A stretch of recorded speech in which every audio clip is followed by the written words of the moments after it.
So আসসালামু আলাইকুম guys, আজকে স্কুলে গেলাম। রমাদান আজকে। অ্যান্ড এই স্কেলটা আমি আমার ফ্রেন্ডের জন্য বানিয়েছি। স্কুল থেকে আসার পর আমি দুপুরে একটু ঘুমিয়ে নিলাম, অ্যান্ড ঘুম থেকে উঠে দেখি আম্মু সব ভাজা পোড়া বানাচ্ছে, আলু চপ, বেগুনি, তারপরে মরিচ চপ, এগুলো। অ্যান্ড অনেক ভালো লাগছিল, আজকে ফার্স্ট রমাদান ছিল। অ্যান্ড অনেক ভালো ওয়েদারটাও ছিল, বেশি একটা গরম ছিল না ভাইয়া। সো এখানে আমার ভাই টক দই এবং মিষ্টি দই আর চিনি মিক্স করে লাচ্ছি বানিয়েছিল ভ্যালেন্টার করে। অ্যান্ড এটা রোজার টাইমে খেতে অনেক মজা লাগে, সো তার জন্য বানাইছিল। এরপর আম্মু পেঁয়াজু ভাজছিল, পেঁয়াজুটাও মজা হয়েছিল।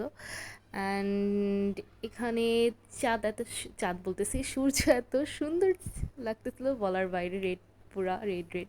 অ্যান্ড এখানে আমি ভীমনবিতার দেখতেছিলাম, অ্যান্ড এখানে সব রেডি। অ্যান্ড এভাবে আমার প্রথম রোজা কাটলো। Like and subscribe for more.